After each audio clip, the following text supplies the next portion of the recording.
வணக்கம் ஃப்ரெண்ட்ஸ், நீங்கள் பார்த்துட்டு இருக்கிறது ஹரிஸ் வாய்ஸ். இன்றைக்கான வேலையில் நாம் என்ன பார்க்க வரோம்னா, பிளாக் கிளவர் லாஸ்ட் 2 எபிசோட். இன்றைக்கி பார்த்தீங்கன்னா 50th எபிசோட் தான் பார்க்க போகிறோம். End of battle and end of despair.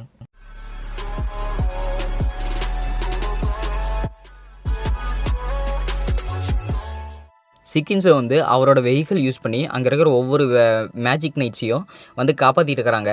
ஒரு வழியாக அந்த மேஜிக் பவர் வந்து நின்றுச்சாட்டிருக்குது. அந்த அரக்கம் என்ன செத்துட்டானா அப்படின்னு சொல்லிட்டு இருக்கும்போதே இவர் வந்து நினச்சிட்டு இருக்கிறாங்க. இங்கே பார்த்தீங்கன்னா அண்டர் கிரவுண்ட் டெம்பிளில் வந்து வெட்டை வந்து அடிவாங்கி படுத்துருக்கிறாங்க. எப்படியோ நீ என்ன தானே கடைசியாக பார்க்கணும்னு சொன்னேன், அப்போ நீ என்னை பார்த்துக்கோ அப்படின்னு சொல்லிட்டு சுக்கி ஹீரோ வந்து பேசிகிட்டு இருக்கிறாங்க. நான் யாமிகிட்ட சொல்கிறேன், யாமி உங்களை யாரும் கூப்பிட்டது, நாங்களே எல்லாமே சமாளிச்சிருப்போம் அப்படின்னு சொல்லியிருக்காங்க. கேப்டன் யாமி சூப்பராக சண்டை போட்டிங்க அப்படின்னு வெனசா சொல்லும்போது, கேப்டன் யாமி நீங்கள் இல்லாமல் நாங்கள் என்ன ஆகிட்டு அப்படின்னு ஃபிண்டல் வந்து அழுகிறாங்க. வா நீங்கள் சூப்பராக சண்டை போட்டிங்க அப்படின்னு சாமி வந்து சொல்லியிருக்கிறாங்க. நீங்கள் உண்மையிலே சூப்பராக சண்டை போட்டிங்க கேப்டன் அப்படின்னு காஷ் வந்து சொல்லியிருக்கிறாங்க. எல்லாருமே ஒவ்வொருத்தரும் வந்து காம்ப்ளீட் பண்ணியிருக்கும்போது எல்லாம் ஓடுங்கடா, எதுக்கடா கிட்ட வந்து இப்படி பேசிட்டு இருக்கிறீங்க அப்படின்னு முடிக்க விட்டாங்க. உடனே அந்த வயசானவர் வந்து, எங்கள் அண்டர் கிரவுண்ட் டெம்பிளை காப்பாற்றுறதுக்கு ரொம்ப நன்றி, இந்த ஊர் பெரியவனா நீங்கள் என்ன கேட்டாலுமே நான் தரேன் அப்படின்னு சொல்லிட்டு இருக்கிறாங்க.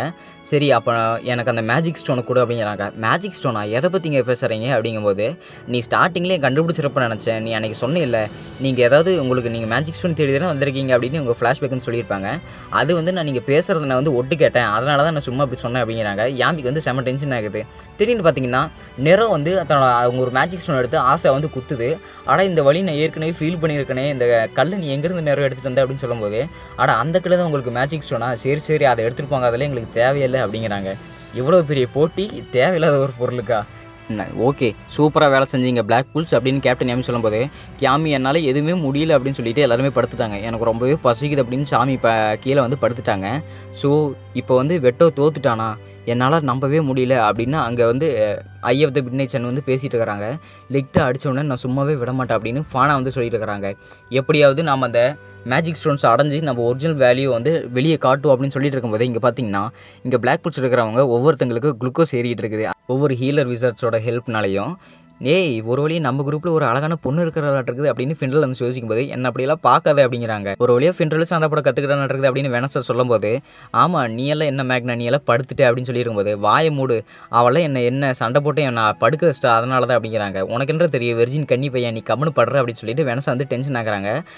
என்ன அங்கே வெளியெல்லாம் சத்தமாக வருது அப்படின்னு எல்லாருமே எந்திரிச்சு போய் பார்க்குறாங்க. என்னன்னு பார்த்தா அங்கே இருக்கிற ஊர் மக்கள் எல்லாருமே பார்த்திங்கன்னா இவங்களுக்கு வந்து விஷ் பண்ணிகிட்டு இருக்கிறாங்க. எங்களை காப்பாற்றுறதுக்கு ரொம்ப நன்றி, உங்களால் தான் எங்கள் ஊரே ஜாலியாக இருக்குது, எங்கள் ஊரே அமைதியாக இருக்குது அப்படின்னு சொல்லிட்டு இருக்கிறாங்க. ஒவ்வொருத்தருக்கு பார்த்துருக்கோன்னே ரொம்பவே சந்தோஷமாக இருக்குது. வா இதெல்லாம் கேட்குறதுக்கு ரொம்ப சந்தோஷமாக இருக்குது அப்படிங்கிறாங்க. இங்கே பார்த்திங்கன்னா நோயில் வந்து கஹோனாவையும் கியோட்டோவையும் பார்க்க வராங்க. பார்த்து கதறி அழுதுகிட்டு இருக்காங்க. எங்களால் தானே உங்களுக்கு இப்படி ஆயிடுச்சு அப்படின்னு. கஹோனை வந்து கிட்ட கூப்பிட்றாங்க. தன்னோட தலையை வந்து நோயிலோட தலையில் அடித்ததுக்கப்புறம் இவங்க வந்து அந்த மைண்ட் வைஸ் மூலம் பேசிகிட்டு இருக்கிறாங்க. எங்களுக்கெல்லாம் எதுவுமே ஆகாது பாரு, நான் என் கனவெல்லாம் விட்டு கொடுக்க மாட்டேன், நான் ஒரு நாளாவது இந்த தொண்டை புண்ணை சரி பண்ணிவிட்டு நான் வந்து கண்டிப்பாக பாடவும் பாரு மேலே உலகத்துக்கு வந்து அப்படின்னு சொல்லியிருக்கிறாங்க. இதை பார்த்தோன்னே நோயிலுக்கு கொஞ்சம் சந்தோஷமாகுது. சரி அப்போ எனக்கு ப்ராமிஸ் பண்ணு, நீயும் உன்னோட ட்ரீமை விட்டு கொடுக்க மாட்டேன்னு அப்படின்னு சொல்லிட்டு 2 பேருமே தங்களோட ட்ரீமை வந்து ஒரு ப்ராமிஸ் மாதிரி பண்ணிட்டு இருக்கிறாங்க. நோயில் கிளம்பிட்டாங்க. நோயில் கிளம்புனதுக்கப்புறம் கியோட்டோ வந்து எந்திக்கிறாங்க. அந்த பொண்ணு யார் இவ்வளோ அழகாக இருக்காளே, அவளோட உண்மையான கண்ணீரை வந்து எனக்கு ரொம்பவே பிடிச்சிருக்குது, எனக்கு அவளை பிடிச்சிருக்குன்னு நினைக்கிறேன், நீ அவளுக்கு எனக்கு ஹெல்ப் பண்ணுறியா அப்படின்னு கியோனா வந்து கஹோட்டோ கிட்ட ஒரு ஹெல்ப் மாதிரி கேட்குறாங்க. தங்கச்சி கிட்ட நல்லா ஹெல்ப் கேட்குறாங்க. இங்கே பார்த்தீங்கன்னா ஆஸ்தா வந்து 2 கையிலேயே கட்டு போட்டுட்டு வந்து இந்த இடத்த வந்து சுற்றி பார்த்துட்டு இருக்கிறாங்க. திடீர்னு வந்து நெரோ வந்து அங்கே ஒரு பறந்து ஒரு பாறையில் வந்து உட்காருது. நீ காண போயிட்டுன்னு என்னெல்லாம் குத்தம் சொல்லாத நெரோ அப்படின்னு சொல்லிட்டு இருக்கும்போதே அங்கே பார்த்தீங்கன்னா சுகி ஹீரோ அதாவது யாமி தான் வந்து நெரோ வந்து கை காட்டுது. என்னென்னு பார்த்தா வெட்டோவை போற்றி விட்டுட்டு கேப்டன் யாமி வந்து பிரார்த்தனை பண்ணிகிட்டு இருக்காப்புல. தன்னோட பீடி வந்து பற்ற வச்சுட்டு, கேப்டன் யாமி இங்கே என்ன பண்ணிட்டு இருக்கிறீங்க அப்படின்னு ஆஸ்தா வந்து கத்துறாங்க. நீ இங்கே என்ன பண்ணிட்டு இருக்கிற அப்படிங்கும்போது, ஆமாம் நான் இங்கே புது இடத்துக்கு வந்திருக்கிறேன்ல, இந்த இடத்த சுற்றி பார்க்கலான்னு வந்தேன் அப்படிங்கிறாங்க. சரி என்ன எடுத்துகிட்டு வந்தேன் அப்படிங்கும்போது, நான் இந்த அழகான பூக்கள் எடுத்துகிட்டு வந்தேன் அப்படின்னு சொல்லிட்டு வெட்டோட இந்த பிரார்த்தனைக்கு இதில் வச்சுட்டாங்க. இவன் நல்லவனா கெட்டவனான்னு தெரியல, ஆனால் இவன் வந்து மனிதர்களை ஏன் இவ்வளோ வெறுக்கிறான்னு தெரியலையே அப்படின்னு ஆஸ்தா வந்து சொல்லும்போது, இவனோட சக்தியும் ரொம்பவே அதிகமாக இருக்குது. ஏன்னா இவனோட சக்திக்கு ஏற்ற மாதிரி தான் இவன் அந்த அளவுக்கு வலியை அனுபவிச்சிருப்பான்னு நினைக்கிறேன். இவனுக்கு என்னாச்சு, இவன் ஏன் இப்படி பண்ணுறான் அப்படின்னு சொல்லிட்டு இவங்க வந்து ஆஸ்தா வந்து வெட்ட ஒன்றாச்சு ஃபீல் பண்ணிட்டு இருக்கிறாங்க. டேய் என்ன ஓவராக ஃபீல் பண்ணிட்டு இருக்கிற, நீ யாருன்னு தெரியுமா, நீ பைத்தியக்காரன் தானே அப்படிங்கும்போது, என்ன பேசுகிறீங்க, நான் பைத்தியக்காரன் இல்லையே அப்படின்னு சொல்லிட்டு இருக்கும்போது தலையை பிடிச்சி நசுக்கிறாங்க. ஆமாம் அவனை பைத்தியக்காரன் அப்படின்னு சொல்லியிருக்காங்க. அப்போ சரி பைத்தியக்காரனா அவனோட உண்மையான குறிக்கோள் மட்டும்தான் தேடி போயிட்டு இருக்கணும், உனக்கு உன்னோட குறிக்கோள் ஞாபகம் இருக்குது அப்படின்னு சொல்லிட்டு தன்னோட ஹெட்பேண்டை வந்து கண்ணில் வந்து மறைக்க விட்டாங்க. கேப்டன் யாமி என் 2 கையை அடிபட்டு இருக்குது, எனக்கெல்லாம் எதுவுமே பண்ண முடியாது, என்னை அவுத்து விட்டு போங்க அப்படின்னு சொல்கிறாங்க. கேப்டன் யாமி டாட்டா கட்டிட்டு அங்கேயே கிளம்பிட்டாங்க. எப்படியோ அடிச்சு பிடிச்சி அந்த ஹெட்பேண்டை வந்து இவங்க எடுத்ததுக்கப்புறம் அந்த இடத்துலேயே உயரமான பாறையில் வந்து ஆஸ்தா வந்து படுத்துக்கிட்டு ஃப்ளாஷ்பேக் எல்லாமே யோசிச்சு பார்த்துட்டு இருக்காங்க. எந்தெந்த ஃப்ளாஷ்பேக், அதாவது சின்ன வயசில் பார்த்தீங்கன்னா இவருக்கு நடந்தது, இவருக்கு ஃபஸ்ட்டு அந்த கிரிமோர் கிடச்சது எல்லாத்தையுமே நினச்சி பார்த்துருக்காங்க. ஆஸ்தா, எனக்கு இதை சொல்கிறதுக்கு பிடிக்கல தான், இருந்தாலும் உனக்கு அது ஞாபகம் இருக்குது அப்படின்னு கேட்கும்போது, எதை ஞாபகம் இருக்குதான்னு கேட்குற அப்படின்னு ஆஸ்தா வந்து யோசிக்கிறாங்க. நீ அன்றைக்கி வந்து ஒருத்தங்கிட்ட இருந்து என்கிட்ட சண்டை போடும்போது என்னை காப்பாற்றினே இல்லை, அணையிலேருந்து நீ நானும் முடிவு எடுத்துட்டோம், யார் விசர்ட் கிங் ஆகிறாங்க அப்படின்னு சொல்லிட்டு அந்த ஃப்ளாஷ்பேக் வந்து நினச்சி பார்த்துருக்குறாங்க. ஆமாம், என்னோட விதி இன்னும் முடியல, இந்த கைகள், இந்த உடஞ்ச கைகள் வந்து என்னால் கட்டி போட முடியாது, என்னோட விசர்ட் கிங் ஆகிற கனவு வந்து இன்னும் நான் நிறைவேற்றாமல் இருக்கிறேன், நான் எப்போவுமே எந்திரிச்சு ஹார்ட் ஒர்க் பண்ணிக்கிட்டே இருப்பேன் அப்படின்னு ஆஸ்தா வந்து கத்துறாங்க. இங்கே பார்த்தீங்கன்னா சாமி வந்து ஒரு முழு மீனையுமே எடுத்து வாய்க்குள்ள போட்டுட்ருக்காங்க. வா, இங்கே சாப்பாடுலாம் ரொம்ப நல்லா இருக்குது அப்படின்னு சொல்லிட்டு இருக்கும்போதே, என்ன இந்த மனுஷங்களை இன்னும் கத்திகிட்டே இருக்கிறாங்க அப்படிங்கிறாங்க. அவங்களோட எனர்ஜியெல்லாம் ஃபுல்லாகிது இருக்குது அப்படின்னு சொல்லிட்டு எல்லாருமே பேசிகிட்டு இருக்கிறாங்க. ஒரு வழியாக எல்லாருமே ஹீல் ஆனதுக்கப்புறம் இந்த ஊர்லேருந்து கிளம்புறதுக்கு முடிவு எடுத்துட்டாங்க.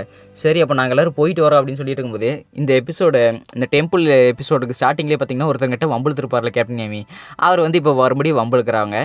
சாமி, நீ அவனோட ஆளுங்களில் பிடிச்சி வச்சு இப்போ எப்படி இருக்கிறாங்க அப்படிங்கும்போது, தன்னோட காட்டன் கிரியேஷன் மேஜிக்னால ஒவ்வொருத்தங்களையும் பிடிச்சி வச்சிருக்காங்க. இப்பேற்பட்ட பவர் வச்சுக்கிட்ட நீ இப்படி லூஸ் மாதிரி தெரிஞ்சுட்டு இருக்கிற அப்படின்னு மேக்னா சொல்கிறாங்க. இங்கே பார்த்தீங்கன்னா ஆஸ்தாவுக்கு இங்கே இருக்கிற மக்கள் எல்லாத்துக்குமே பிடிச்சி போச்சு. கியோட்டோவும் அப்புறம் கஹோனாவும் ஒவ்வொருத்தங்களையும் பார்த்துட்டு இருக்கிறாங்க. நோயர், உனக்கு ஞாபகம் இருக்கல நம்ம கனவு அப்படின்னு சொல்லிட்டு இருக்கிறாங்க. இங்கே பார்த்தீங்கன்னா சரி, போர்ட்டல் ஓப்பன் பண்ண நம்ம கிளம்பலாம் அப்படின்னு சொல்லிட்டு இருக்காங்க.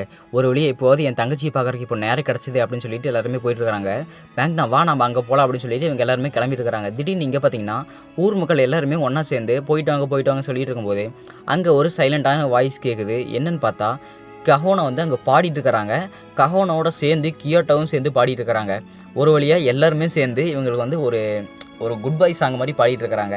இதை எல்லாமே பாடுறதை கேட்டுட்டு இவங்க வந்து ஒரு சந்தோஷமான ஒரு மனநிலையில் வந்து இந்த ஊரை விட்டு கிளம்புறாங்க.